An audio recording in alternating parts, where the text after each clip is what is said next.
Hey everybody, we have finally made it to the necropolis of the Persian kings. We are down the road from ancient Persepolis, and we are taking a day trip from Shiraz to see Persepolis, Pasargadae, and the necropolis here. I am going to try and pronounce the name of this place. I will also write it here below so you can read it. And please do not come at me in the comments if I do not pronounce this the way you want me to. But it is called Naqsh-e Rostam. So we're about 12 kilometers northwest of Persepolis, and this mountain had sacred associations even before the Persians arrived, with Elamite carvings predating the Achaemenid tombs. Here we've got four of Persia's greatest kings who had their tombs cut into the rock. We can see those here in front of us in the shape of crosses. Beneath them, we've got some reliefs that were carved centuries later, showing emperors defeating Romans and receiving crowns from the gods.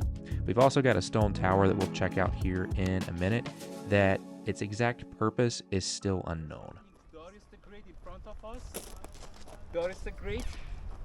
That one is Xerxes, his son, father, son, the grandson Artaxerxes I, and the great-grandson Darius II. There are two other tombs in the Persepolis. So I'm going to give a brief description of each of these Persian kings, and we're going to start from right and work our way left. So starting with the first tomb on the right, which is covered in scaffolding, we've got Xerxes I, known in the Bible as King Ahasuerus in the book of Esther. This is the king who threw 6-month-long banquets, made ridiculous decrees, and thought banishing his queen over a dinner table dispute was good governance. Historically, he's remembered for his disastrous Greek campaign and the humiliation at Salamis. Biblically, his court became the stage for Yahweh's providence. Through Esther and Mordecai, the Jewish people were preserved when annihilation seemed certain. For all his pomp, Xerxes' story is a reminder that it is Yahweh who determines the course of nations and preserves his people according to his providence. Next up, we have the imposing tomb that belongs to Darius the Great. He was the master organizer of the Persian Empire, dividing it into satrapies, building royal roads, and leaving his name carved into stone from Egypt to India, just in case anyone forgot who was in charge. And there's actually a really famous statue that's on display in the Iranian National Museum, and I'm going to put a picture of it here. And it's an Egyptian statue of Darius the Great, and you can see the Egyptian hieroglyphs at the bottom of the statue. Biblically, though, his most enduring act wasn't military or administrative. It was signing the decree that allowed the temple in Jerusalem to be finished, that we see in Ezra chapter 6. He thought he was just managing provincial affairs, but in reality, Darius the Great was serving the purposes of Yahweh, who was restoring his people after exile. Darius could command armies and collect tribute from nations, but his role in Yahweh's plan was simply paperwork. Paperwork that fulfilled prophecy.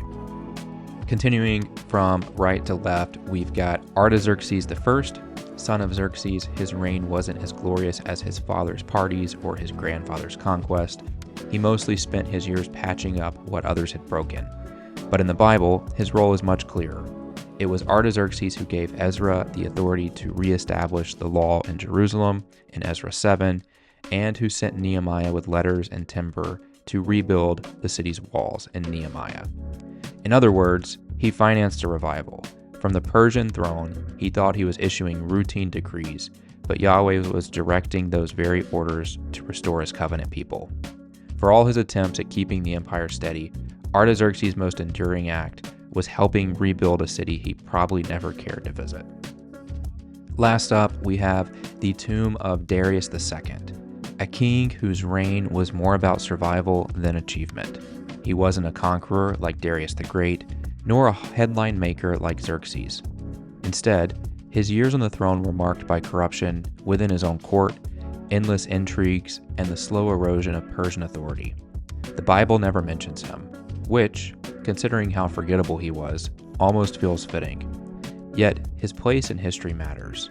Under rulers like Darius II, Persia weakened, paving the way for Alexander the Great's rise, just as Daniel had already foreseen in his vision. His tomb is carved with the same grandeur as the others, but behind the facade lies the story of an empire already in decline, a reminder that Yahweh raises up kingdoms and he also brings them low.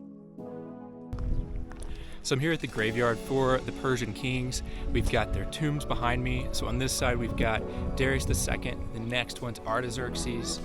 Then we've got Darius the Great right here. And then we've got Xerxes over here on the end with the scaffolding in front of us. So one of the more interesting sites here at the necropolis is the Cube of Zoroaster. It's a tall white limestone tower built with massive blocks stacked so precisely that no mortar was needed. You climb up 30 stone steps to a single doorway, which leads into just one chamber, nothing more. It looks important, it feels important, but the truth is, no one really knows exactly what it was for. Some scholars say it was a fire temple, a place where the sacred flame of Zoroastrianism once burned.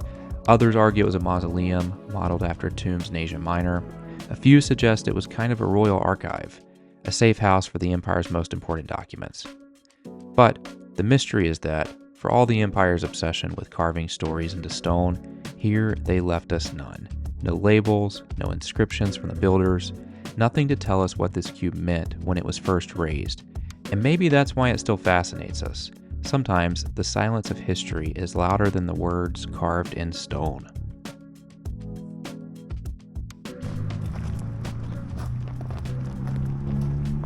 So this is the family relief of the Bahram.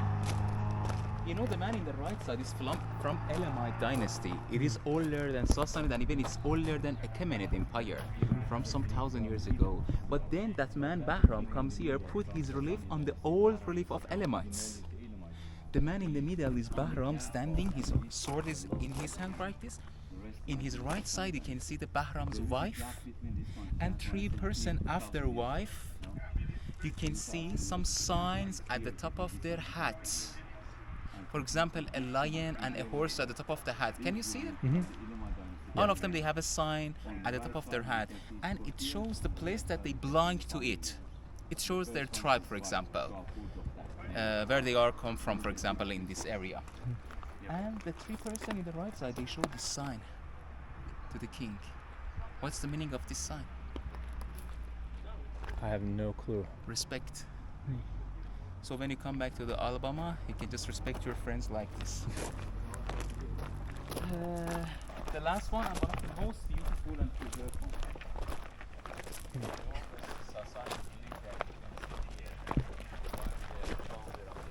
Oh, this one's cool. This one is very nice. Is that Shapur again? You know, this one is older than other Sasanian reliefs you saw so far. But it's preserved very well. Why? We don't know. Maybe because it was at this corner and there were less erosion here. The founder of the Sasanian Empire was Artaxerxes I. Artaxerxes I. He is in the left side on the horse, and in front of him there is a person. That person is Ahura Mazda. Ahura Mazda giving the ring of the power to the Artaxerxes. But what was happened, you know, under the legs of the Artaxerxes horse in the left side, under the legs of the horse in the left, there is a person.